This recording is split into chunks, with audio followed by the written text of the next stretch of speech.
로마서 13장 8절부터 14절입니다. 로마서 13장 8절 10절만 제가 봉독합니다. 피차 사랑의 빛 외에는 아무에게든지 아무 빛도 지지 말라. 남을 사랑하는 자는 율법을 다 이루었느니라. 사랑은 이웃에게 악을 행치 아니하나니 그러므로 사랑은 율법의 완성이니라. 아멘. 로마서 13장을 통해서 13장 1절에 각 사람은 위에 있는 권세들에게 굴복하라 라는 이 말씀처럼 성경적인 국가관에 대해서 우리는 함께 두 차례에 걸쳐서 배웠습니다. 국가와 교회는 절대로 섞여서도 안 되고 극단적으로 분리되어서도 안 되는, 교회와 국가는 각각의 역할과 쓰임이 있다라는, 하나님이 쓰시는 두 수단이라고 하는 영역 주권이라고도 하고 두 왕국이라고도 하고 또 정교 분리의 원칙이다, 정교 구별 상호 협조의 원칙이다라고 이렇게 표현할 정도로 국가와 교회는 각각의 역할과 의무와 책임이 있고 또 서로가 협조하고 도와야 될 또 그러한 책임이 있다라고 말씀을 드렸습니다. 오늘날 성경적인 올바른 국가관을 바르게 배우고 또 그러한 국가를 만들기 위해서 우리 또 신자들과 교회는 최선을 다해서 노력하는 이런 올바른 국가관이 얼마나 중요한지를 특별히 다시 한번 로마서 말씀을 통해서 잘 이해하고 배워 가셔야 됩니다. 10월 달에 200만 광화문 반기독교적 법에 대한 저항 운동으로 200만 연합예배를 이렇게 기획해서 지금 많이 광고가 나오더라고요. 차별금지법 반대를 위한 강력한 반대 저항으로서 함께 모이자라라고 이렇게 국가관에 대한 이 비성경적 이 악법들이 교회 안에 세워지게 되면 어떤 일이 벌어지는지에 대해서 교회는 위기감을 느끼고 이런 엄청난 저항들을 진행하고 있습니다. 특별히 그러한 차별금지법과 같은 악법을 주로 진보 민주당 계열에서 끊임없이 입법을 하려고 합니다. 또 개혁주의권 내 안에도 심각하게 이러한 좌파와 진보적 영향을 받은 그런 목회자들이 정의와 인권이라는 이러한 잘못된 편향으로 결국 교회를 파괴하는 이러한 차별금지법과 같은 악법을 추구하고 반기독교적 정서를 강하게 가진 정치적 세계관을 가진 그러한 진보정당에 그렇게 힘을 쏟으려고 목회자들이 앞장서서 또 그런 위정자들을 옹호하고 있는 이러한 심각한 모습들을 보게 됩니다. 더 이상 이제 서구 사회도 그렇고 한국 교회도 이제는 크리스찬들이 어떤 정당을 선택할 것인가에 대한 자유가 이제는 거의 사라져가는 그런 시대에 우리는 놓여져 있습니다. 2000년 역사 속에 동성애를 합법화한 그러한 경험이 없습니다. 인류사는. 의사들은 코로나보다도 더 무서운 그러한 질병이 동성애가 확장이 되게 되면 에이즈부터 시작해서 알 수 없는 그러한 바이러스들이 창궐할 수 있는 것에 대해서 의학적인 경고를 합니다. 목회자들은 로마서 1장에 있었던 것처럼 그 수많은 죄악 중에, 십계명을 어기는 그 수많은 죄악 중에 왜 바울은 동성애 죄악을 그 사회가 붕괴가 되는 가장 무서운 죄악의 모델로 소개합니다. 또 신앙의 부패에 있어서는 우상 숭배의 죄를, 종교 혼합주의를 가장 무서운 죄로 소개를 합니다. 이 두 개가 등장하게 되면 세계는 전쟁이라든가 전염병이라든가 엄청난 자연재해를 통하여 하나님의 무서운 진노를 받았다라고 3대 칼빈주의자인 아브라함 카이퍼가 이 로마서를 해석하면서 우상 숭배와 동성애 죄악이 왜 가장 심각한 죄악으로 로마서가 두렵고 떨림으로 제일 먼저 경고하는지에 대해서 인류는 귀 기울여야 된다라고 또 그렇게 교회사적 관점에서 목회자가 경고합니다. 지금 서구와 한국 사회는 동성애를 입법 발의하는 심각한 사회적 위기 앞에 놓여져 있습니다. 또 교회적으로는 WCC, WEA, 최근에 로잔 대회와 같은 세계적 그러한 선교 연합 단체라고 표방하는 이러한 단체들이 로마 가톨릭과 연합하면서 또 더 나아가서는 세계 수많은 그런 종파들에게도 구원이 있다라고 버젓이 외치면서 예수 그리스도 외에도 구원이 있다라고 하는 이러한 종교적 연합을 외치는 WCC의 이러한 가치관을 따라 WEA라는 단체도 복음주의 세계 연맹으로 출발했지만 결국 WCC와 공동 성명서를 내면서 함께 모든 신학적 일치와 행동을 함께 하겠다라고 그 많은 대표들이 그렇게 앞다투어 발표를 합니다. 2013년에는 한국 교회에 WCC 10차 총회가 열렸고 그 총회가 열리기 전 몇 달 전에 서울에서 WCC와 WEA 대표들이 모여가지고 함께 모든 신학적 일치를 이루겠다라고 공동 성명서를 발표합니다. 그때 당시에 한국의 WEA 대표가 누구냐면 바로 요 옆에 할렐루야 교회의 예전 목사님이었던 그 유명한 목사님입니다. 저희들은 WCC를 반대하는 보수적 목회자들이 너무너무 분개해서 그들이 도대체 무슨 활동을 하는지 저희들도 직접 그 자리에 가서 함께 참관하면서 봤습니다. 그리고는 3차 로잔대회에서 결국 로잔대회도 앞으로 WEA와 WCC의 이러한 신학적 사상과 함께 모든 부분들을 협력하며 같이 하겠다라고 그렇게 2010년에 벌써 3차 대회를 로잔 3차 대회를 할 때 발표를 했습니다. 지금 4차 대회가 대한민국에서 열립니다. 2013년에 WCC가 부산에서 열린 것도 참담한데 2024년에 10년 만에 또다시 세계적인 또 이러한 연합회의가 인천에서 열립니다. 온누리교회 대표 목사님 또 여기 성남에 있는 선한목자교회 목사님 이런 분들이 대표 회장이 되어서 결국 성령의 은혜로운 집회라고 하면서 수많은 신학자들이 또 여기 동참을 하면서 함께 해달라라고 하나님의 은혜와 역사가 함께하는 집회라라고 앞다투어 홍보를 합니다. 종교 혼합주의에 대한 위험. 이미 WEA도 WCC와 함께 하겠다라고 모든 중요한 대표들이 공동 성명서를 냈고 로잔 대회의 이러한 중요한 대표자들도 WEA와 WCC와 함께 하겠다라고 그렇게 앞다투어 발표를 했습니다. 그러면서 수많은 신학회가 이 회의는 신복음주의를 표방하는 건강한 그러한 운동이기 때문에 성도들이 동참해달라라고.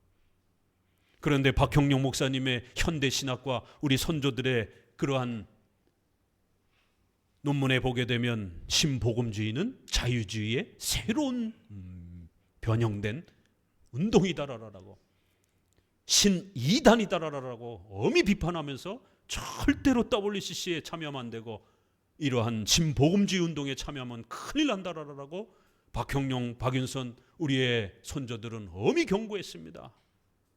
근본주의와 신복음주의 운동이 싸울 때 자유주의가 싸울 때 미국에서 1920년 30년대에 바로 메이첸과 반틸과 그 우리 보수적 목회자들을 쫓아낸 그 장본인들이 바로 이 자유주의 신복음주의 운동을 펼치는 사람들이었습니다. 정신 차려야 됩니다. 종교 혼합주의가 전 세계를 휩쓸고 있습니다. 타종교에도 구원이 있다라고 외치는 WCC를 중심으로 해서 모든 기구들이 재편되고 있는 것이 한쪽에는 동성애와 같은 우리의 윤리, 가정, 국가 근본을 해칠 수 있는 바로 이러한 심각한 인류를 파괴할 수 있는 무시무시한 법이 합법적으로 입법화되고 있습니다. 그래서 미국에서도 존 메가더를 중심으로 해서 수많은 보수주의 목회자들이 이제 크리스찬은 절대로 민주당을 지지해서는 안 된다라고 강력한 정치적 발언을 합니다. 왜요? 이거는 국가에 대한 문제가 아니라 교회의 존립과 교회의 독립성에 대한 존폐가 달린 문제가 되기 때문에 그런 것이에요. 동성애 악법과 차별금지법과 같은 이러한 법들을 주로 진보계열의 민주당이 미국에서도 그렇게 이끌어가고 있는 것이에요. 낙태법, 낙태를 합법화하고 동성애를 합법화하고 종교의 자유와 전도를 금지하는 것을 합법화하는 이러한 무시무시한 법들이 진보계열의 위정자들을, 정당들을 통해서 앞다투어 진행되고 있습니다. 이제 더 이상 우리 크리스천들은 진보당을, 민주계열의 이러한 진보적 좌파적 성향을 강하게 가지고 있는 이러한 정당을 절대로 지지해서는 안 되는 그러한 새로운 시대에 우리는 돌입해 있다는 사실을 명심하셔야 됩니다. 전 세계적으로 동성애가 합법적으로 인정된 인류 역사가 없었다라는 거예요. 그 얘기는 이게 합법화된 이제 인류 역사 속에 하나님이 어떤 재앙을 내릴지에 대해서 두려움을 갖게 되는 겁니다.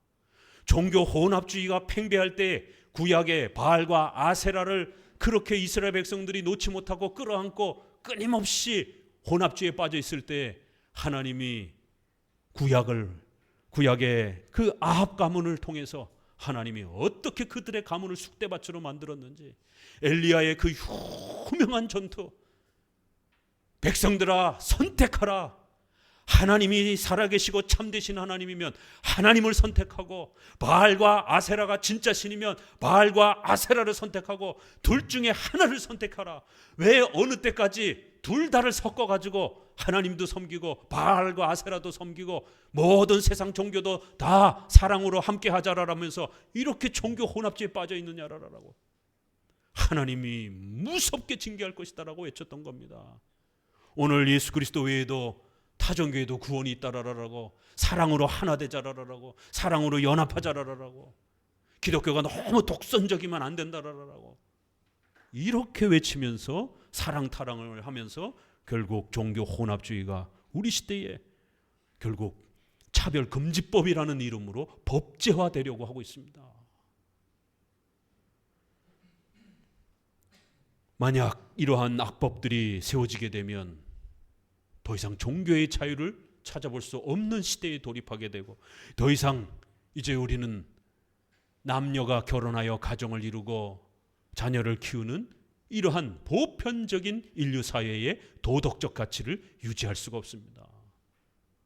WCC 대회를 열 때 그 앞에 무지개로 잔뜩 꾸미고 동성애 협회에 와서 앉아가지고는 그렇게 홍보하고, 그러면서 WCC 핵심 관계자들은 우리는 결코 동성애를 공적으로 인정하지는 않습니다. 우리는 사회주의와 공산주의를 절대로 공적으로는 인정하지는 않습니다. 그러면서 버젓이 거기에 그렇게 부스를 설치하고 홍보하도록, 그들의 성명서는 아주 그럴듯합니다. 예수님으로 말미암아 구원받는다, 이런 표현이 WCC 성명서에도 버젓이 들어가 있습니다. WEA 성명서에도 버젓이 들어가 있습니다. 로잔 언약의 이 문구에도 버젓이 들어가 있는 것이, 그리고 뒤로 다른 일을 하는 것입니다. 이런 혼란한 세상 속에서 우리 크리스천들은 어떤 신앙관과 국가관을 가져야 될 것인가? 국가와 교회는 결코 구분은 되지만 분리될 수 없다라는 겁니다. 국가가 악한 법을 만들게 되면 당장 교회는, 성도들은 신앙에 엄청난 위협을 받습니다. 교회가 망가지고 교회가 더 이상 시민들을 향하여, 그 국가의 시민들을 향하여 착하게 살아야 된다, 악을 행하면 안 된다, 살인을 행하면 안 된다, 도둑질하면 안 된다, 성폭행, 간음을 하면 안 된다, 이런 소중한 도덕적 가치를 교회가 끊임없이 외쳐주지 않으면 어떤 일이 벌어집니까? 그 사회와 국가는 도덕적으로 완전히 타락합니다. 그렇기 때문에 국가는 교회의 자유, 종교의 자유를 지켜줘야 되는 겁니다. 국가는 사람들의 양심까지 영향을 끼칠 수는 없습니다. 국가는 시민의 생명과 재산을 보호해 주는 거예요. 교회는 그 시민들의 양심을 변화시키는 겁니다. 그들의 도덕을 변화시키는 거예요. 교회가 무너지면, 교회가 종교의 자유를 잃게 되면 더 이상 시민들을 향하여 착하게 살아야 된다, 악을 행하면 안 된다, 성폭행하면 안 된다, 살인하면 안 된다라고 외치는 이 건강한 도덕적 각성의 외침들이 그 사회에 없어지게 됩니다. 그러면 어떤 일이 벌어지겠습니까? 국가위정자들은 정신 차려야 되는 거예요. 자기들의 권력을 유지하기 위해서 교회를 짓밟고 종교의 자유를 파괴하게 되면 결국 독재사회가 되고 폐쇄적인 전체주의, 파시즘이라고 하는 독일과 일본을 통해서 이 전체주의가 얼마나 무서운 맹종맹신이 되는지, 국가가 종교화돼서 맹종맹신이 되는지를 우리는 1, 2차 세계대전을 통해서 어마어마한 사람들이 죽어나가면서 그 국가의 폭력성을 뼈저리게 경험한 겁니다. 그래서 교회가 보존하기 위해서, 교회의 독립성을 유지하기 위해서라도 반드시 국가에 대해서 우리는 일정한 올바른 개념을 가지고 살아가야 된다는 겁니다. 그래서 우리가 보편적인 명령에는 복종하되 반기독교적인 법에 대해서는 강력하게 저항해야 된다는 것을 항상 명심하시고, 왜 로마서가 1장에서 우상숭배와 동성애 죄악을 가장 무서운 죄악의 핵심으로 제시를 했는지, 그리고 기독교 윤리를 제시하는 로마서 12장 이후에 기독교 문화관, 기독교 윤리관, 성화를 제시하는 데 있어서 가장 먼저 샘플로 국가관을 제시하는지 명심하셔야 됩니다. 목회자가 정치적 발언을 하면 안 된다고요? 이거 다 극단적 세대주의, 신비주의자들이 주로 그렇게 주장하는 교리이지, 우리 개혁주의는 성경에서 이렇게 로마서에서 기독교 윤리를 설명하는데 제일 먼저 어떤 국가가 되어야 되는지, 우리 크리스천들은 어떤 국가를 만들기 위해서 노력해야 되는지, 어떨 때 저항하고 목숨을 걸어야 되는지에 대한 이 국가에 대한 문제를 제일 먼저 이야기합니다. 왜요? 국가는 우리의 재산, 생명, 교회의 존립에 직접적 영향을 끼치기 때문에 그런 것이에요. 그래서 건강한 국가, 또 교회를 돕는 국가, 합법적으로 법적 질서 안에서 자유민주주의 체제를 잘 갖추는 국가가 되어야만이 평안함 속에 우리 성도들이 신앙생활할 수 있는 것입니다. 2000년 국가의 역사 속에 그나마 자유민주주의 공화국이라는 형태가 법 질서 아래 모든 사람들이 살아가는 그러한 공화국 체제, 그리고 그 법은 절대로 어느 한쪽에 치우쳐서는 안 되고 삼권이 분립이 되어서 서로가 견제하며 균형을 이루는 이러한 공화국 체제가 가장 건강한 민주주의 체제라는 것을 인류가 피를 흘리면서 그나마 겨우 발견하고 세운 겁니다. 자유민주주의 공화국, 시장 경제, 또 하나 뭐 있죠? 세계 유일의 분단 국가로서 주한 미군이 유지되어야 된다라고 하는 현실적인 우리의 문제, 그리고 마지막 종교의 자유를 보장해 주는가, 이 정도의 내용을 가지고 있으면 가장 건강한 국가가 되는 겁니다. 그리고 그러한 방향을 향해서 가는 정당을 우리 크리스찬들은 선거를 통해서 위정자로 뽑아야 되는 것입니다. 그러면 당장 우리는 선거를 해야 되는데 이러한 가치를 누가 주로 표방하고 있습니까? 보수 정당이 표방하고 있는 거예요. 진보 정당은 그 반대로 가고 있기 때문에 기독교인으로서는 절대로 함께할 수 없다라는 겁니다. 그렇기 때문에 이제 우상 숭배와 관련해서는 WCC, WEA, 로잔 언약을 표방하는 그런 교단과 교회에 있게 되면 탈퇴하고 나오셔야 됩니다. 기준입니다, 그게. 아무리 개혁주의 청교도를 주장한다 할지라도 좌파적, 진보주의적 이러한 국가관을 갖고 있는 그런 목회자들이 수도권에도 거의 7, 80%입니다. 그러한 개혁주의 교회에 있다라면 나오셔야 됩니다. 이제는 우리의 교회의 존립과 신앙의 존립을 위해서 고민해야 되는 그러한 절체절명의 시기에 우리는 한 걸음 한 걸음 더 다가가고 있다는 것을 더 정신 차리고 바짝 깨어 하나님의 뜻이 무엇인지를 찾아가야 됩니다.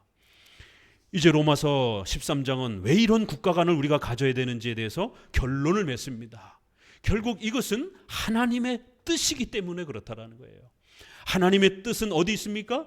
성경에 있습니다. 성경은 어떻게 요약을 합니까? 십계명으로 요약을 하는 거예요.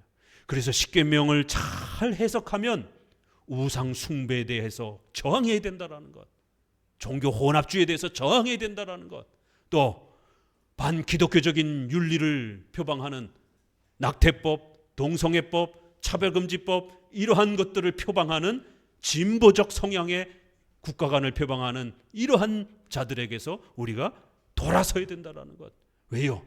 그게 하나님의 뜻이기 때문에.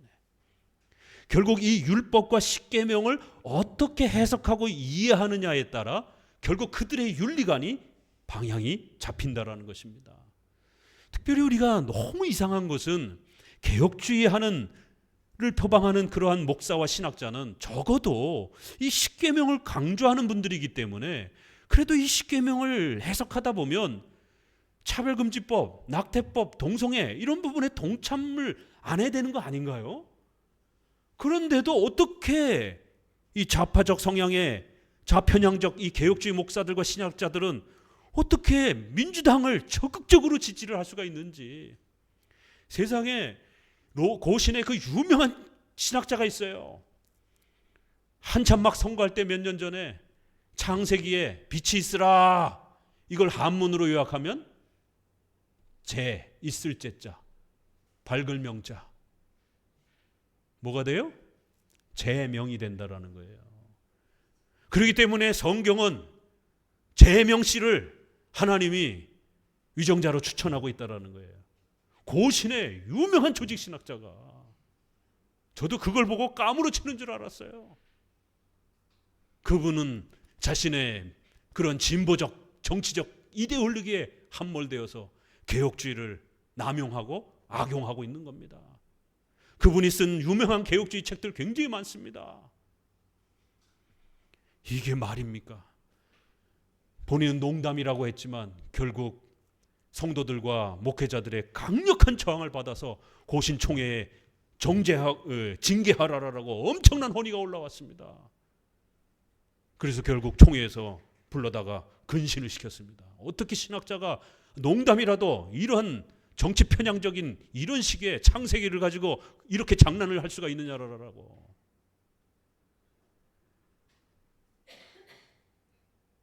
이러한 우리의 현실들을 보게 되면 개혁주의와 청교도 하는 분들 중에도 의외로 굉장히 이러한 진보적 성향의 개혁주의 하시는 분들이 상당히 많다라는 것을 더욱 조심하셔야 됩니다. 이분들의 십계명 해설집을 저도 보았습니다. 세상에 5계명, 6계명인가요? 설명을 하는데 기절하는 줄 알았어요. 6계명 살인하지 말라. 자비와 국률과 이웃을 사랑하는 모습을 펼쳐야 된다는 거예요. 그럼 대한민국에서 이웃을 사랑하는, 살인하지 않고 자비와 온유함으로 사랑을 실천할 수 있는 구체적 방법은 양심수를 존중해 줘야 된다는 거예요. 양심수? 양심수가 뭡니까? 대한민국을 부정하고 6.25 전쟁 때 북으로 넘어가지 못하고 남한에 남아있는 그 유명한 북한 추종자들입니다. 그래서 감옥에 갇혀있고 감옥살이 했던 사람들. 절대로 자기는 대한민국을 인정할 수 없다. 대한민국으로 전향하지 않겠다. 자기는 김일성이 통치하는 사회주의가 가장 훌륭한 국가라라고 자신의 신념 속에 주장한다. 그 대표적인 사람이 누굽니까? 신영복 씨인 겁니다. 그 신영복 씨를 문재인 대통령이 가장 존경하는 그러한 학자다라고 그렇게 그 무덤 앞에 가서 기념을 하고, 이게 대한민국 현실입니다. 얼마 전 뉴스를 보다가 서울대학교에서 현 정부 들어와서 결국 마르크스 강의론을 폐강한다라고 뉴스가 나왔더라고요. 세상에, 저도 몰랐어요. 마르크스의 이 자본론 강의가, 사회주의 강의가 얼마 전까지 서울대에서 강의가 되고 있었어요. 버젓이 사회주의, 공산주의, 유물론을 가르치는 이 마르크스의, 공산주의의 창설자인 이 마르크스의 강의론이 지금까지 서울대 최고의 우리 사회를 이끌어가는 그 수재들을 향해서 사회주의가 왜 우수한지, 공산주의가 왜 우수한지 이거를 가르치는 강자가 여태까지 강의되고 있었다는 겁니다. 양심수, 그 양심수를 핍박하지 말고 그 양심수들이 어느 국가체제를 옹호하든지 열어줘야 된다라는 거예요. 인정해줘야 된다라는 거예요. 핍박하지 말라라는 거예요. 감옥에 가둬서는 안 된다라는 거예요. 간첩도 잡지 말라라는 뜻입니다. 결국 양심수 얘기를 꺼내면서 세상에 양심수를 인정해야 된다라고. 이게 크리스찬의 사랑이고 온유함이라라고. 좌파 진영의 이러한 개혁주의 신학자들의 십계명 책들 조심해서 읽어야 됩니다. 웬만해서는 읽지 마시고.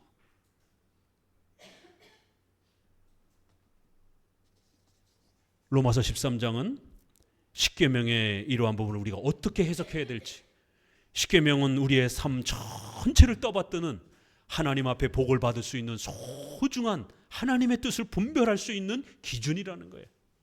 왜 우리 보수 개혁주의 이 장로교 신학자와 목회자들은 WCC와 WEA와 로잔대회를 절대로 수용할 수 없는가?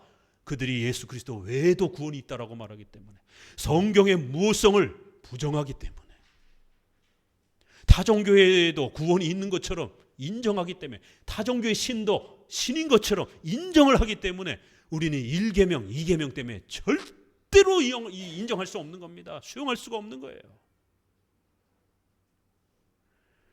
반대하는 신학자들이, 목회자들이 끊임없이 로잔대의 온누리 교회 목사님, 그 대표 목사님들을 향해서 너희들이, 당신들이 정말 복음주의적인 건전한 단체라면 차별금지법, 동성애에 대해서 강력하게 로잔 그 운영진에게 성명서로 발표하라라고 제시해라. 그래서 만약 거기서 성명서가 발표가 되면 적어도 건전한 복음주의 운동으로 우리 반대자들도 인정하겠다라고 몇 번씩이나 요구했습니다.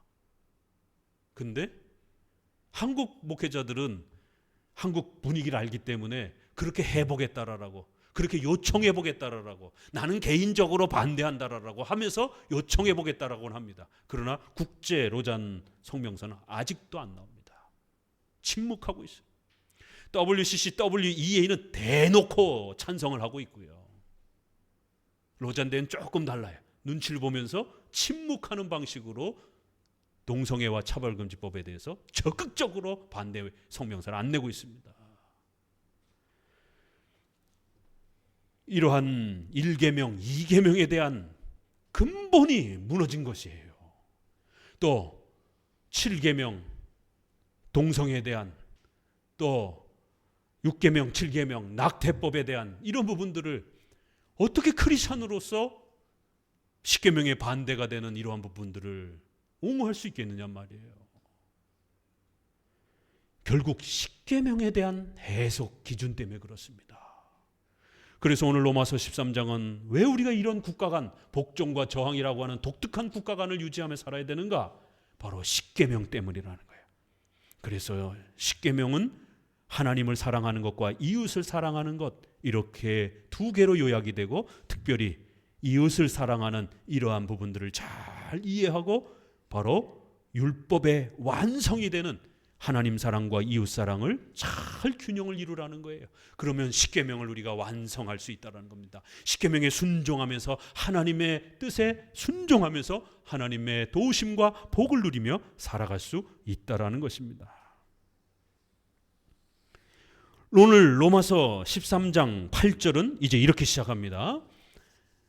같이 읽어봅니다. 피차 사랑의 빛 외에는 아무에게든지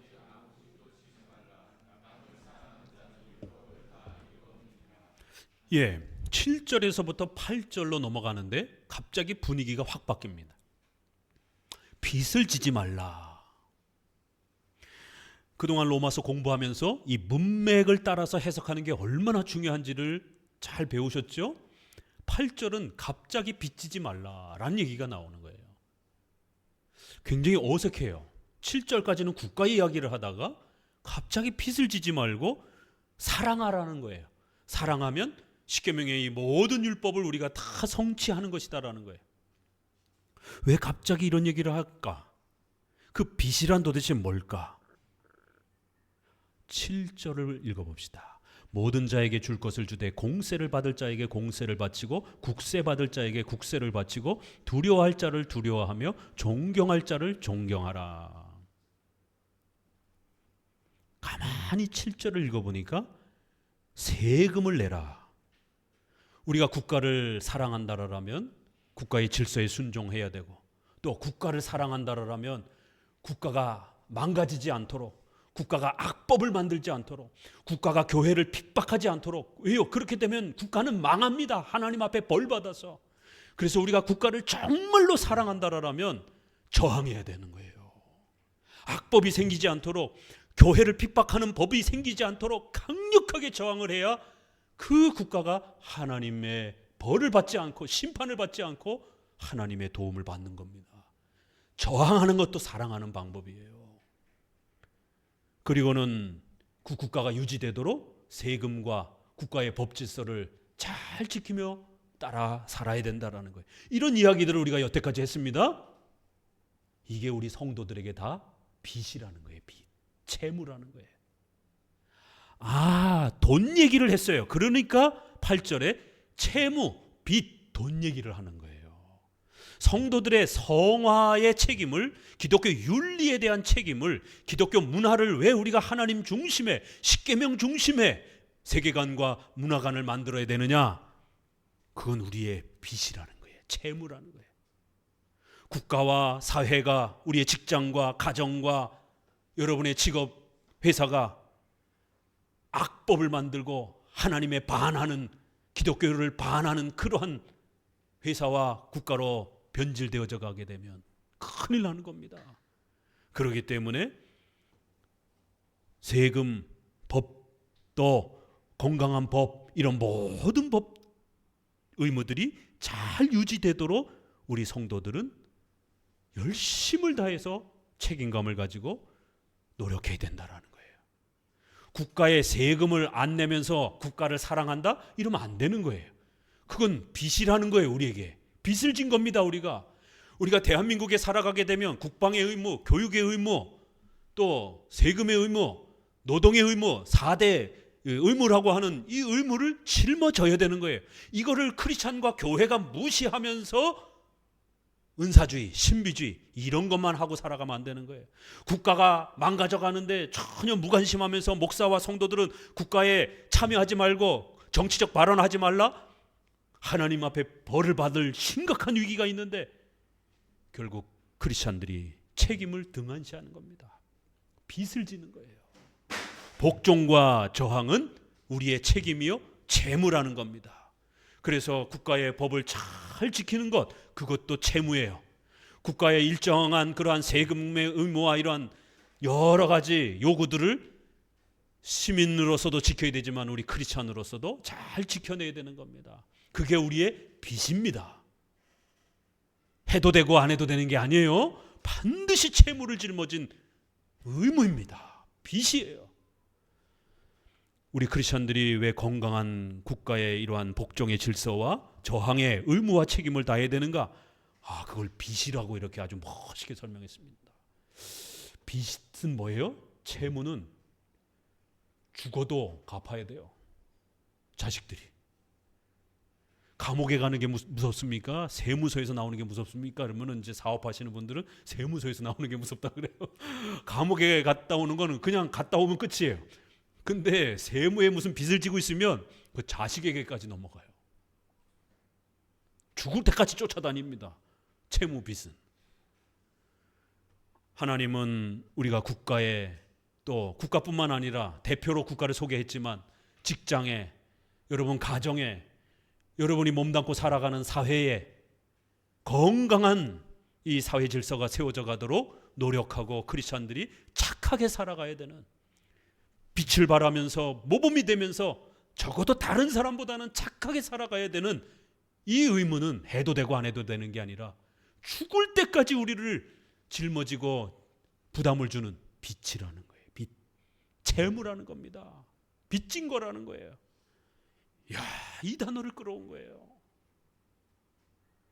오늘날 신비주의, 은사주의, 경건주의 때문에 교회 와서 쓰러지고 방언하고 까무러치고 미래를 예언하고 이런 식으로 기독교가 미신화되어 가고 있습니다.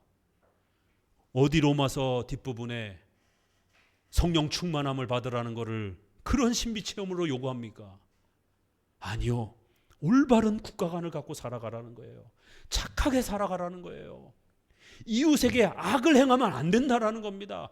우리의 이웃을 막 해치고 이러면 안 된다라는 거예요. 이런 도덕과 이런 양심의 이러한 건강성에 대해서는 오늘날 교회들이 제대로 말해주고 있지 않는, 왜요? 기독교가 미신화되어 가지고 막 미래나 예언하고 있고 은사 받았다, 성령 충만 받았다 그러면서 막 쓰러지고 이런 거나 하지, 크리스찬이 어떻게 법 질서를 지켜야 되는지, 크리스찬이 어떻게 국가의 세금의 의무를 잘 감당해야 되는지, 크리스찬이 어떻게 우리 사회의 도덕과 양심에 있어서 모범적인 삶을 살아야 되는지에 대해서는, 그 중요성에 대해서, 이게 얼마나 중요한 것인지에 대해서 크리스찬들을 깨우질 않는 것이에요. 기독교가 미신화되었기 때문에. 오늘 로마서는 착하게 살아야 된다는 거예요. 이웃에게 악을 행하면 안 된다는 겁니다. 이웃을 해치면 안 된다는 거예요. 적어도 그런 마음의 정신만 가지고 살아도 십계명을 여러분 다 완성한 거나 마찬가지인, 하나님께서 우리가 십계명을 완성하면 얼마나 기뻐하시겠냔 말이에요. 왜요? 십계명은 하나님의 뜻의 요약이요, 총체요, 핵심이기 때문에. 그 십계명 하나하나 지키기가 얼마나 어렵습니까? 그런데 오늘 본문에서는 뭐라고 그걸 요약합니까? 우리가 이웃을 내 몸처럼 사랑하면 십계명을 우리가 다 완성한 것처럼 그렇게 하나님 앞에 대우받을 수 있다는 거예요.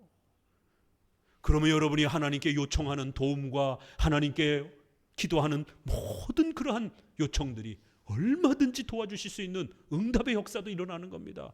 왜요? 우리가 악을 행하면서 하나님께 도와달라고 하니까 하나님이 안 도와주는 거죠. 하나님의 뜻에 순종하면서 도와달라고 해보세요. 하나님이 왜 안 도와주시겠습니까? 그런데 그 십계명을 완성하는 방법이 뭐라고요? 여러분의 이웃을 사랑하라는 거예요. 여러분의 이웃을 아끼라는 겁니다. 여러분과 좀 불편한 사람들, 당장 우리 교회 얘기부터 해봅시다. 디모데서에 믿음의 형제들에게 우선적으로 사랑을 베풀라라고 그렇게 말합니다. 생각이 다르고 삶의 습관들이 다른 사람들이 모여서 교회를 이룹니다. 티격티격 다투기도 하고 싸우기도 하고 불편하기도 하고, 수련회와 같은 이러한 또 숙박을 하는 또 이러한 공동체, 또 이러한 생활을 해보게 되면 내가 유독 싫어하는 습관을 가진 사람이 또 있어요. 어떤 사람은 굉장히 좀 완벽성을 요구하는 그런 스타일이어서 시간을 어기는 것, 약속을 안 지키는 것, 이런 거 굉장히 싫어하는 분들이 있어요. 아주 철두철미하게 이렇게 좀 아주 완벽하게 이렇게 좀 살아가는 그런 분이 있어요. 그런데 좀 즉흥적으로 살아가는 성격이 있는 분들이 좀 있어요. 또 사모님은 철저하고 저는 좀 느슨합니다. 부부가 이렇게 맞아지면 잘 살아요. 근데 이제 신혼 때는 이런 게 굉장히 스트레스를 받는 거죠. 들어와야 되는 시간에 안 들어오고, 이렇게 뭐 해라고 했는데 그 시간까지 안 하고 있고, 그럼 이제 막 짜증이 폭발되고 막. 근데 이게 가족끼리는 그나마 그래도 어쩔 수 없으니까, 가족이니까. 근데 이제 교인이 되면 교회를 떠나게 되는 원인이 되기도 합니다. 목사님은 참 좋은데, 교회는 참 좋은데, 저 성도 때문에 뵈기 싫어서 도무지 목사님 교회 생활 못 하겠습니다. 이런 분들 굉장히 많습니다.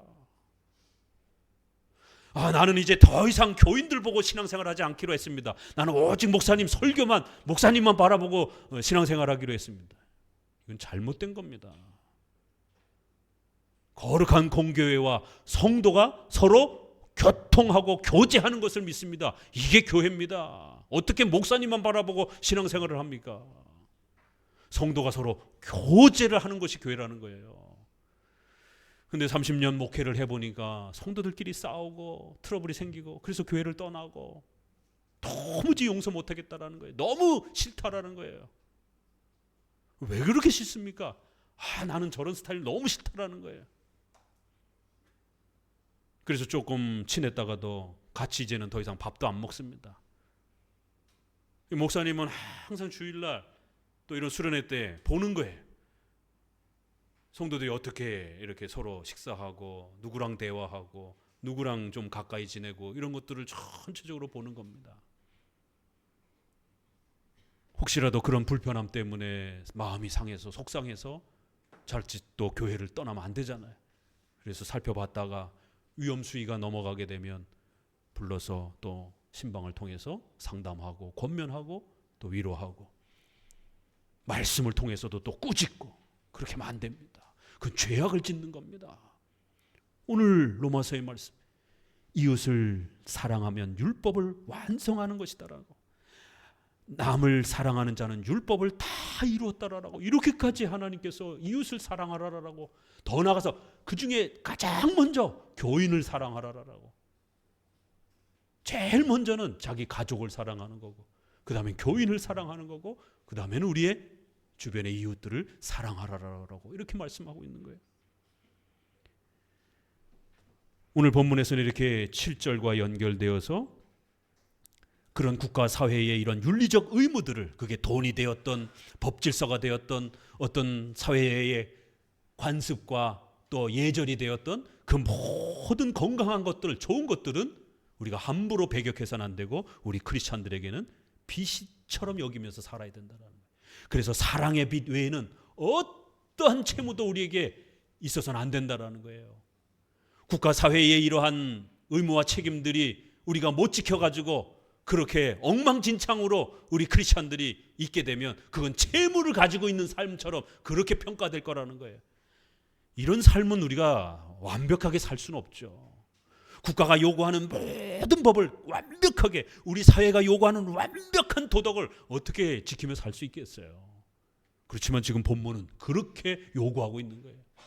적어도 그러한 미진한 모습이 있어서는 안 된다라는 거예요. 그런 것이 그렇게 있게 되면 우리가 채무자가 된다라는 거예요. 이웃을 사랑하는 이런 빛 외에는 어떤 빛도 우리에게 남아있지 않도록 항상 조심하면서 살아야 된다라는 거예요.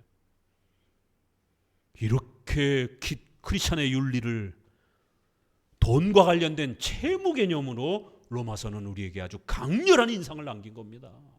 비치지 마십시오. 시간 약속 안 지키는 거, 얼렁뚱땅 그렇게 대충대충 하는 거, 이게 다 빚입니다. 예배 시간에 늦게 오시는 분들은 꼭 늦게 와요. 어떤 일이 벌어지겠습니까? 사회생활에서도 꼭 5분 늦게 가고. 왜? 이게 몸에 습관화되어 있기 때문에. 조심하셔야 돼요. 3살 버릇 80까지 갑니다. 안에서 새는 벼가지 바깥에서 셉니다. 교회에서 늦으면 바깥에서도 그렇게 약속에 꼭 늦게 가요. 교회에서 거짓말하면 바깥에서도 거짓말합니다. 거짓말하시면 안 돼요. 조금 불편해도 정직하게 가셔야 됩니다. 우리가 드라마라든가 이런 우리 주변에도 보게 되면 거짓말 하나 했다가 그걸 또 메꾸려고 또 거짓말을 덮어댔다가 나중에 그게 얼마나 크게 터지는지, 불편해도 정직하게 정면 돌파를 하셔야 되는 거예요. 특별히 정치가들, 기업가들, 이런 사람들은 더더욱 그래야 자신의 사업과 정치적인 그런 명예가 훨씬 높아집니다. 잠깐은 힘들어도. 이렇게 정직하지 못한 삶을 살아가는 것, 약속을 잘 안 지키고 이렇게 살아가는 것, 이런 게 다 국가 사회에 대한 채무로서 우리에게 남는다라는 겁니다. 그런 빚이 있으면 안 된다라는 거예요. 그런 빚 없고 우리는 오직 사랑의 빚만 있도록 그렇게 살아가야 된다. 거의 불가능한 삶이에요. 그래도 그렇게 목표를 바라보고 살으라는 거예요. 오늘 마지막 14절을 같이 한번 읽어봅니다. 오직 주 예수 그리스도를 옷을 입고 정욕을 위하여 육신의 일을 도모하지 말라. 결론에 어떻게 결론을 맺습니까? 오직 예수 그리스도로 옷 입고. 칭의, 이신칭의를 말하는 거예요. 성경에서는 예수 그리스도를 옷 입다 이런 표현들이, 예수 그리스도께서 그 피 흘리신 걸로 우리 모든 죄를 씻으셨다, 우리의 더러운 죄악들을 예수님의 옷으로 옷 입다, 이렇게도 표현합니다. 이신칭의를 말하는 거예요. 칭의 받은 자들은 육신의 일을 도모하며 살면 안 된다는 거예요. 칭의와 성화는 균형을 이루어야 된다는 거예요. 이렇게 로마서 13장은 결론을 맺으면서 칭의와 성화는 구별되는 겁니다. 그러나 절대로 분리되지 않는다는 거예요. 적어도 예수님 믿는 사람들은 착하게 살아가야 된다는 거예요. 육신의 일을 도모하면서 악을 행하면서 이웃을 해치면서 이웃에게 눈물을 나게 하면서 이렇게 살면 안 된다는 거예요. 우리 속담에 남의 눈에 눈물 나게 하게 되면 자기 눈에는 피눈물 나게 반드시 대가를 받는다라고. 왜요? 왜 인류에게 이런 속담이 세워졌을까요? 하나님이 징계하시니까 그러는 거예요. 남은 속여도 하나님은 못 속이기 때문에 반드시 벌을 받는다라는 겁니다. 더 혹독한 형태로 내 눈물에는 피눈물 나는 형태로 벌을 받을 것이다라는 거예요. 칭의와 성화의 하나님의 뜻을 잘 기억하고, 우리는 비록 완벽주의는 아닙니다. 이 모든 명령을 완벽하게 살 수는 없어요. 그러나 죽을 때까지 최선을 다해서, 비록 불완전하더라도 예수님 믿는 칭의받은 성도들은 성화, 행위에 대해서, 믿음을 가지고 있는 성도들은 행위의 삶에 대해서 반드시 열매를 맺으면서, 조금씩이라도 열매를 맺으면서 그렇게 살아야 된다는 거예요. 왜? 그게 하나님의 뜻이기 때문에. 하나님은 이러한 칭의와 성화의 조화관계를 통해서 인류 사회를 하나님께서 유지하시고 세워가신다는 거예요. 우리가 옷 입고 우리가 사용하는 이런 모든 공간들, 이거 다 누가 만든 겁니까? 이거 불신자들이 만든 것일 수도 있어요. 하나님은 인류가 멸망하지 않고 이렇게 존재할 수 있도록, 또 그 인류가 살아가면서 전쟁이라든가 이런 것을 막을 수 있도록 국가위정자들이 지혜로운 또 힘을 가진 이러한 국가를 만들 수 있도록 하나님은 은혜를 주시는 거예요. 그래서 도적대들로부터 교회를 보호하시는 겁니다. 우리의 외적인, 교회의 외적인 이러한 모든 수단들은 하나님께서 일반은 총이라고 하는 국가와 사회와 직장과 우리의 모든 문화를 통해서 서포트해 주시는 거예요. 이러한 서포트가 없으면 우리는 예배드리기도 어렵고, 당장 밥을 먹어야 되는데 그 쌀을 누가 농사를 짓습니까? 농사를 짓다가 다 뺏어가면, 도적대들이 다 뺏어가면 어떡합니까? 국가가 군대의 힘을 통해서 막아줘야 되는 겁니다. 그 국가의 위정자가 좀 미신적인지, 그 국가의 위정자가 좀 거친지 상관하지 않습니다. 우리 크리스천들은 국민의, 교회의 생명을, 재산을 잘 지켜만 주면 국제 외교 관계 속에서 왕따가 되면 안 됩니다. 국가의 위정자는 어제의 적도 친구가 되고 오늘의 친구가 내일의 적도 됩니다. 이게 국제사회의 외교 질서인 거예요. 영원한 친구도 없습니다. 왜요? 자국의 이익을 위해서 끊임없이 국제사회는 움직여져 간단 말이에요. 우크라이나, 러시아, 우크라이나 얼마나 불쌍합니까? 3년 동안 전쟁을 하고 있어요. 매일매일 폭탄이 머리에 떨어집니다. 국가가 힘이 연약하면 어떤 일이 벌어지는지. 우리 6.25 전쟁 3년을 TV를 통해서 보는 느낌이 들어요. 매일매일 울면서 자기 자식이 죽어가고 부모가 죽어가고 폭탄이 터져서 사람들이 죽어나가는 그 슬픔의 장면들을 우리는 아이스크림 먹으면서 보고 있는 거예요. 저들은 피눈물 나면서 죽어가는 그 장면을 우리는 아이스크림 먹으면서 휴가 보내면서 뉴스를 시청하고 있는 거예요. 국가의 유무에 따라, 국가의 국방력에, 외교력에 따라. 아니 왜 도대체 서구 사회가 빨리 안 끝내는가, 전쟁을 도대체. 여기에는 엄청난 역학관계가 있는 거예요. 서구 사회가 도와주긴 하지만 여전히 러시아로부터 가스와 이 부분을 값싸게 받고 있기 때문에 함부로 적극적으로 군대를 파병하거나 적극적인 방식으로 우크라이나를 돕지를 못하는 거예요. 미국으로부터 가스가 오려면 엄청난 비용이 들기 때문에 3배, 4배의 비용이 든다 그러더라고요. 그러니까 독일도 그렇고 작년 가스 수입량을 보니까, 뉴스를 보니까 러시아에서 가스 수입한 양이 가장 많아요. 프랑스도 그렇고. 그러니까 앞으로는 우크라이나를 도와준다고 하지만 뒤로는 엄청난 러시아의 이 석유, 가스 이런 부분들을 계속해서 수입을 하는 거예요. 왜? 그 위정자들은 또 물가가 비싸지게 되면 당장 자신의 정치 권력을 선거를 통해서 잃기 때문에 지금 물가가 올라서 얼마나 난립니까? 함부로 그 물가가 올라가는 거를 방치할 수가 없는 겁니다. 정권이 달린 문제니까. 그러니까 값싼 러시아 가스를 수입할 수밖에 없는 거예요. 왜 미국은 그 미사일을 좀 러시아 본토에 좀 때리도록 F-16이라고 하는 이런 좋은 전투기를 왜 빨리 지원해 주지 않는가? 맨날 핵타령이라고 핵전쟁이 일어날 위험이 있다라고 이렇게 핑계대면서 안 도와주는 거예요. 적극적으로는 또. 이유가 있는 겁니다. 또.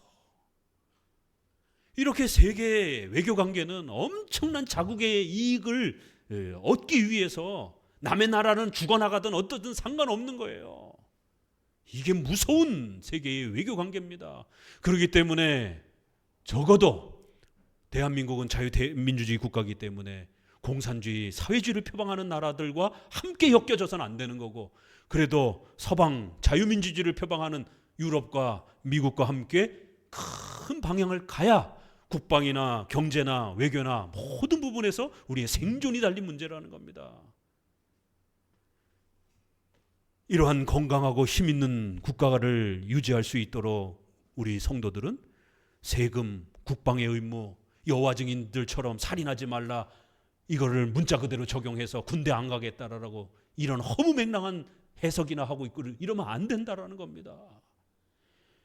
국방의 의무를 누구보다도 크리스찬들은 적극적으로 최선을 다해서 감당하는 거고, 교육의 의무, 세금의 의무 이런 모든 의무들을 최선을 다해서 우리는 빚의 개념으로 앞부분에서 벌이의 두려움 때문이나 아니라 양심을 가지고, 크리스찬의 양심을 가지고 복종해라 라고 국가관에 대해서 앞부분에서 소개한 것처럼, 5절에 소개한 것처럼 적어도 우리에게는 빚의 개념으로, 채무의 개념으로 칭의의 열매로서 이렇게 최선을 다하면서 우리 크리스찬들은 십계명을 따라 착하고 성실하게 살아가셔야 되는 겁니다. 크리스찬에게 이 도덕적 의무와 책임을 얼마나 중요한 것인지에 대해서 소홀히 여기면 큰일 난다라는 거예요. 한편으로는 자유주의자들이, 진보 좌편향적인 이러한 신학자들이 사회정의, 인권, 경제평등, 동성애 이런 것 때문에 마치 그 도덕 윤리를 잘 이루면 마치 구원이 이루어지는 것처럼, 이건 또 문제지요. 이웃 사랑하자라고 예배를 폐쇄하면 안 됩니다. 지난 코로나 시절처럼 이웃 사랑하자라고 예배를 함부로 쉽게 폐쇄해서는 또 안 되는 겁니다. 십계명은 하나님의 사랑과 이웃 사랑이 균형을 이루고 순서적으로는 하나님의 사랑이 앞서야 되는 거예요. 칭의가 기초가 돼야 되는 겁니다. 그리고 성화가 따라오는 거예요. 5계명부터 10번째 5계명, 내 부모를 공경하라. 6계명 살인하지 말라. 7계명 간음하지 말라. 8계명 도적질하지 말라. 9계명 거짓말하지 말라. 10계명 탐심하지 말라. 이 윤리에 대한 부분들이 따라오는 겁니다. 하나님의 사랑, 나 외에 다른 신을 내게 있게 말라. 1계명, 2계명 우상 숭배하지 말라. 3계명 하나님의 이름을 망령되이 일컫지 말라. 예배, 전도, 성찬, 설교 이런 모든 우리 신앙의 예배의 수단들을 소홀히 하거나 막대하면 안 된다라는 거예요. 왜요? 이걸 통해서 우리는 하나님을 예배하고 하나님을 높이고 경외하기 때문에. 네 번째, 주일 성수해라. 하나님 사랑이 우선이 되고 기초가 되면서 거기에서 성화 열매가 맺어지는 거예요. 그래서 오늘 14절에는 그리스도로 옷 입고 칭의가 따라가는 거고, 그 토대 위에서 우리가 세상의 욕심과 악한 방식으로 살지 않도록 늘 노력하면서 그렇게 살아가야 된다라고 이렇게 말하면서 강력한 크리스찬의 도덕 윤리에 대해서 그걸 빛과 채무로 우리에게 명령합니다. 또 이쪽에서는 경건주의 신비주의자들 때문에 기도하고 은사 체험하고 신비 체험하는 것만 강조하면서 도덕 윤리에 대해서는 강조하지 않는 이런 양극단이 교회사에서 끊임없이 이단들을 통하여 교회를 어지럽혔던 겁니다. 그러나 오늘 로마서 13장은 크리스찬들은 율법을 완성해야 된다는 거예요. 율법을 완성하는 것은 예수 그리스도를 통해서 이루어지는 겁니다. 우리 인간의 공로와 힘으로는 불가능해요. 예수 그리스도로 옷 입고 예수님이 우리의 모든 죄를 사해 주셨기 때문에, 또 이제 성령 하나님께서 불강력적인 은혜로 우리를 중생시키고 우리에게 강력한 힘을 공급해 주시기 때문에 이제는 우리가 율법을 사랑하고 지킬 수 있는 그러한 새로운 존재가 되었다는 거예요. 비록 아직은 육체가 연약해서 부활체를 받지 못했기 때문에 완벽하게는 못하더라도 죽을 때까지 최선을 다하면서 그렇게 또 살아갈 수 있다는 겁니다. 그렇기 때문에 육신의 악한 일들을 그렇게 옛날처럼 이웃을 짓밟고 이웃의 눈에 눈물 나게 하면서 자신의 성공만을 위해서 살아가는 이런 방식으로 살아서는 안 되고, 이웃을 해치지 말고 이웃을 돕고 이웃을 내 몸과 같이 사랑하면서 그렇게 아끼면서, 특별히 우선적으로는 우리 교회의 성도들을, 또 자신의 가족들을 가장 먼저 아끼면서, 나와 좀 성격이 다르고 나와 좀 스타일이 다르고 나와 좀 입장이 다른 분이라 할지라도 이해하려고 노력하셔야 돼요. 계속해서 난 저 사람하고 대화 안 하겠다 그러면 하나님 앞에 죄 짓는 겁니다. 방언을 못하고 은사체험을 못해서 우리의 심령이 강팍해지고 메말라가는 게 아니라, 우리의 성도, 우리 이웃을 계속해서 미워하고 시기하고 질투하고 불평하게 되면 성령 충만함이 점점 메말라져 갑니다. 명심하셔야 돼요. 왜요? 성령 충만함은 갈라디아서 5장에 있는 것처럼 온유와 화평과 절제와 사랑과, 성령의 열매는 이웃을 사랑하는 게 더 많아지는 게, 그게 성령 충만이에요. 쓰러지는 게 성령 충만이 아니고, 나와 불편했던 사람을 어제보다 지난주보다 이번 주에 내가 조금 더 말 걸고 조금 더 같이 밥 먹고 내가 많이 그래도 이해하는 모습으로 성장하셨어요? 그러면 성령 충만해지신 것입니다. 성령의 열매는 인내하는 거예요. 참는 거예요. 용서하는 거예요. 이해하는 거예요. 받아들이는 거예요. 같이 밥 먹는 겁니다. 같이 대화하는 거예요. 오늘 로마서에 이렇게 엄청난 이야기가 우리에게 쏟아집니다. 자꾸만 성도들하고 싸우고 불편하게 여기고, 저 사람하고 내 인사도 하기 싫다라고 이렇게 외면하고 서로 다투게 되면 성령의 충만함이 깎여나가고 오히려 하나님 앞에 무서운 징계와 책망을 받을 수 있는 그러한 위험함에 노출되는 것입니다. 9절에 바로 십계명에 간음하지 말라, 살인하지 말라, 도적질하지 말라, 지금 다 그런 얘기잖아요. 5계명, 9계명 빼고 나머지 다 있어요. 여기서 지금 다 설명하는 건 아니기 때문에 5계명, 9계명 빼고는 다 언급을 합니다. 그리고 10절, 사랑은 이웃에게 악을 행치 않는다라는 거예요. 여러분이 하나님 안에서 이 율법의 이 엄청난 이 성취를 성령의 도우심으로 이루는 그러한 증거가 어떻게 나타난다고요? 우리 교인들에게, 이웃들에게 거친 말을 안 하는 거예요. 이웃에게 악한 행동을 하지 않는 겁니다. 특별히 조심하셔야 되는 것은, 내가 나쁜 습관이 오래 들어있다 보니까 이 십계명에서 금지하는 이러한 옛날의 이 육신의 욕망에 이러한 습관들이 오래 있다 보니까 나는 잘 몰라요, 자기 자신은. 그래서 이제 교회도 이렇게 우리 성도들을 보게 되면 참 안타까운 건 본래의 의도는 아닌데 툭 나와요. 그냥 나쁜 말이, 거친 말이 툭 나와요. 그냥 그게 오래된 습관에 젖어 있어요. 그러니까 자기가 얼마나 우리 성도와 이웃에게 해치는 말, 불편한 말, 거친 말을 했는지 자기는 몰라요. 때린 사람은 모르고 맞은 사람은 오래도록 10년, 20년 기억하는 거예요. 이런 거를 훈련해야 하셔야 되는 겁니다. 내가 이번 주에 혹시라도 우리 성도들하고 밥 먹다가 교제하다가 내가 또 나 자신도 모르게 툭 내뱉은 말 중에 우리 성도가 혹시라도 불편하게 들은 말이 있을까? 계속 남 험담합니다. 목사님이 어떻고, 집사님이 어떻고, 성도가 어떻고, 누군 어떻고. 자기 자신은 몰라요. 자기는 성도들을 이렇게 생각하면서 얘기했다고 생각해요. 근데 항상 이렇게 남 헐뜯고 험담하시는 분들 많습니다. 또 교회 안에도. 자기는 험담 안 했다고 생각을 해요.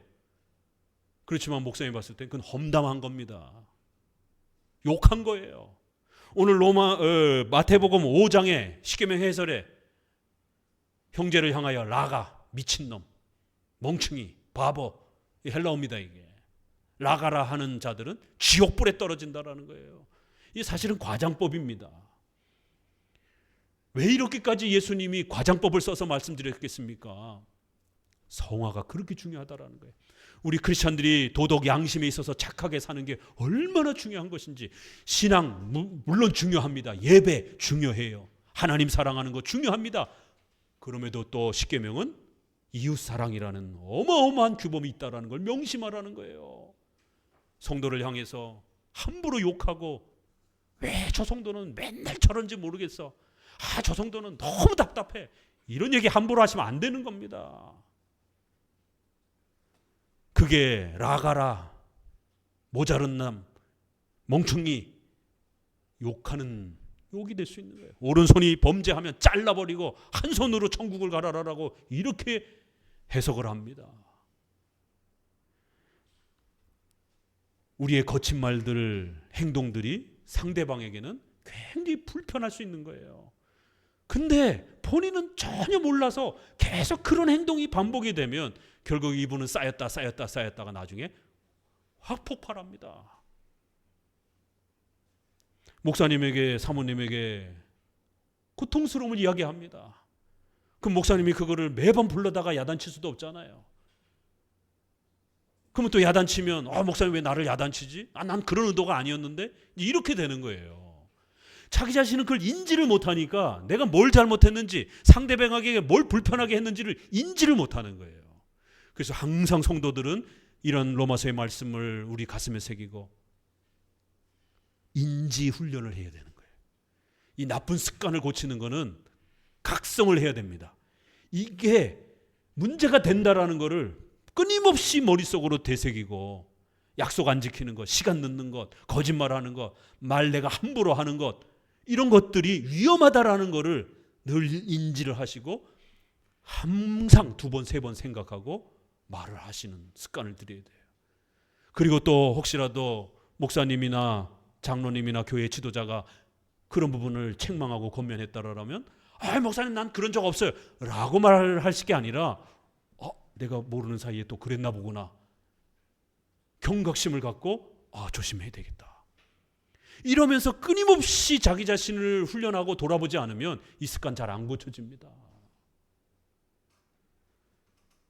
조심하셔야 돼요.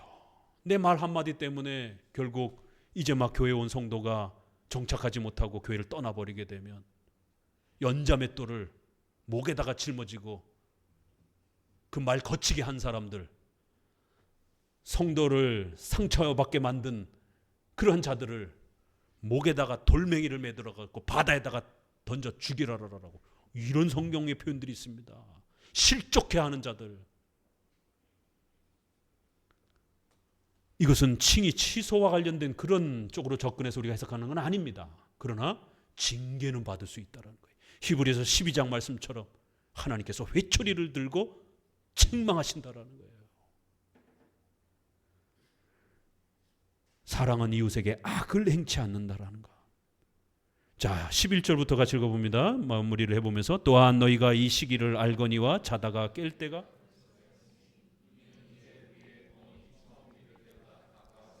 밤이 깊고 낮이 가까웠으니 그러므로 우리가 어둠의 일을 벗고 빛의 갑옷을 입자. 낮에와 같이 단정히 행하고 방탕과 술 취하지 말며 음란과 호색하지 말며 쟁투와 시기하지 말고. 9절에서는 십계명의 기본 틀을 소개했고 이제 13절에서는 그 십계명을 반대하고 어기게 되면 어떤 일이 벌어지는지 방탕, 술 취함, 음란, 호색, 시기, 질투, 싸움 이런 일들이 벌어진다라는 거예요. 그러니까 성령 충만이 떨어졌다라는 것, 우리의 심령이 강팍해졌다라는 거 뭘로 할 수가 있어요? 이 시기 질투하는 거예요. 성도들하고 자꾸 싸우는 거예요. 그러면 내 상태가 심각하게 메말라 있다라는 증거가 될 수 있다라는 거예요. 이렇게 성령 충만함이란 하나님의 도우심과 은혜가 가득한 모습이란 싸우지 않고 술 취하지 않고 음란하지 않고 호색하지 않고 다투지 않고 십계명의 이런 말씀을 따라 최선을 다하면서 부족하지만 살아가려고 노력하는 것이다라는 거예요. 왜요?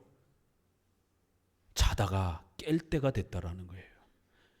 때가 가까웠다라는 거예요. 밤이 깊고 낮이 가까웠다라는 거예요. 결국 이 때란 두 가지로 설명할 수 있습니다. 하나는 죽을 때가 가까이 오기 때문에 그런 거예요. 지난주보다 이번 주 이제 우리는 죽음을 향해서 한 걸음 더 다가섰습니다. 이제 우리가 죽을 때가 점점점 다가온다라는 거예요. 언제까지 미워하고 있을 거냐라는 거예요. 언제까지 불편하게 여기고 있을 거냐라는 거예요.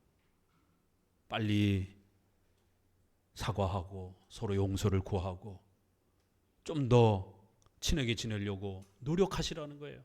왜? 죽고 나면 이제 그것도 못한다라는 거예요. 미워하다가 그냥 죽으면 그냥 그 상태인가 돼버리는 거예요. 죽기 전에 속히 그 미움을 풀고 용서하고 화해하면서 사랑을 실천할 수 있도록 노력하라는 거예요. 또 하나는 재림의 때가 다가오기 때문이라는 거예요. 이 두 가지가 다 포함이 되는 겁니다. 빛의 갑옷을 입고 단정히 행하라. 단정히 행하라. 예의 있게, 이 영어 번역도 여러 개로 나오더라고요. 우리 번역도 단정하게, 품위 있게, 이렇게 우리 번역도 이렇게 번역할 수 있어요. 적어도 성도들이라면 빛의 갑옷을 입고 믿는 자로서 그런 갑옷을, 믿는 자의 품위를 갖추고 단정히 예의 있게 품위 있게 그렇게 사셔야 된다라는 거예요. 크리스찬이 약속도 안 지키고 말도 거칠게 하고 그렇게 사회적 그런 예절과 규범도 막 어기고 세상 사람들로부터 손가락질 받고 이러면 안 됩니다. 큰일 납니다. 단정히 행하라는 거예요. 우리가 옷을 단정히 입다 이럴 때 단정이라는 말을 쓰잖아요.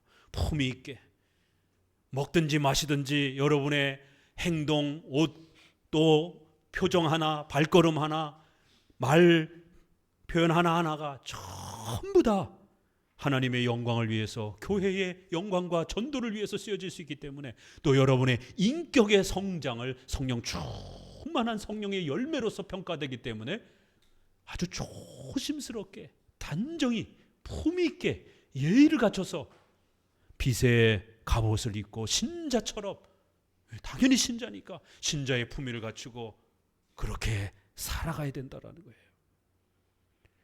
그렇게 살면 율법을 완성하는 그런 삶처럼 하나님 앞에 평가될 거라는 겁니다. 이제 14장에서는 완전주의를 경고합니다.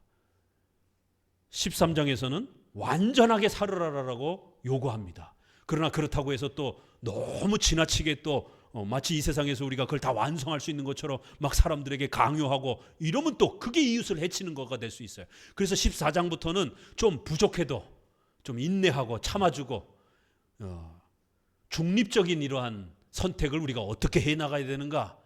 지금까지는 원칙론적인 십계명의 이런 원칙 해서 해야 되고 하지 말아야 되고 이런 원칙론적인 것을 이야기했고, 14장부터는 이제 원칙적이지 않은 그러한 세모적인, 성경에서 구체적으로 언급하지 않는 이런 부분들을 우리가 어떻게 또 참으면서 이해하면서 중립적인 그런 주제들을 펼쳐나갈 것인가, 이렇게 이제 소개하는 겁니다. 이렇게 계속해서 십계명에 대한 이러한 놀라운 내용들을 소개해 가고 있습니다. 그래서 13장 이제 이후로부터 14장에 들어가서는 십계명을 차곡차곡 하나씩 우리가 십계명을 어떻게 분석하고 또 십계명을 오늘 우리 사회에 또 어떻게 적용하는지 이런 원리들을 하나씩 체계적으로 또 소개해 갈 것입니다. 오늘 로마서 13장 이웃을 사랑하는 자는 사랑은 율법의 완성이라고 하는, 바로 우리의 이웃을 사랑하고 아끼고 비록 힘들고 어려워도 최선을 다해서 우리 이웃들과 좋은 관계를 유지하면서 살아가면서 적어도 그 시대의 도덕적 양심에 있어서 우리 크리스천들이 빛처럼 소금처럼 우리 사회에 그렇게 세워져야, 그래야 세상 사람들이 도전을 받는 것입니다. 하나님은 이러한 율법의 10계명의 이러한 성취를 거대한 창조 질서로 세워놓으셨다는 거예요. 그래서 이게 파괴가 되어지거나 이게 무너지지 않도록 우리는 열심히 사명감을 감당하면서 이 10계명의 그러한 세계관이 펼쳐지는 그런 국가와 사회가 되도록 열심히 노력하셔야 돼요. 차 운전하는 사람들 함부로 거칠게 막 그렇게 빵빵대고 세상 사람들처럼 그렇게 운전하시면 안 됩니다. 이렇게 아주 작은 부분 하나에서조차 그걸 채무로 여기셔야 되는 거예요. 차 운전할 때도 좀 더 양보하고 끼어들기를 하려면 해주고, 너무 빵빵대지 말고 차 운전하다 욕하지 마시고. 목사님이 우리 성도들 가끔씩 차 타기도 하는데 차 운전하는 거 유심히 봅니다. 그게 아주 본성이 튀어나오기 때문에 좀 거친 분들도 계셔요. 조심하셔야 됩니다. 율법을 완성하는 건 거창한데 이런 게 있는 게 아니에요. 이렇게 작은 부분에 있어서 국가의 교통법규 하나도 우리가 채무처럼 여기고 그렇게 살아가시라는 겁니다. 그러면 언젠간 그런 크리스찬들이 많아지게 되면 그 사회가 밝아지고 그 사회와 국가는 건강하고 힘 있는 국가로서 시민의 생명과 재산과 교회를 보호해주는 그런 건강한 국가로서, 그러면 또 국가가 그렇게 건강하면 또 교회도 함께 건강해지는 귀한 은혜의 열매들이 맺어지는 것입니다. 기도합니다. 하나님 감사합니다. 오늘 13장을 통해서 왜 우리가 10계명의 율법을 쫓아서 살아야 하는지, 특별히 이웃을 내 몸과 같이 사랑하라라고 말씀하신 이 소중한 또 이웃 사랑에 대한 이 기독교 윤리의 명령을 우리가 채무와 빚처럼 그렇게 여기며 살아가야 하는지, 그건 바로 하나님의 뜻이요 명령이기 때문에, 하나님이 인류를 이끌어 가시고 또 인류를 세워가는 거대한 창조 질서이기 때문에 우리가 함부로 이 창조 질서를 망치지 않도록 항상 조심하며 주의하며, 특별히 우리 교회의 또 전도와 명예를 위해서 하나님을 영화롭게 하기 위한 그런 목적에서라도 우리 성도들이 빚을 진 채무자처럼 그렇게 도덕적인 이 양심의 선함을 위하여 노력하며 살아가는 성도들 되게 주옵소서. 예수님의 이름으로 기도합니다. 아멘. 161장 찬송하시면서 헌금하도록 합니다.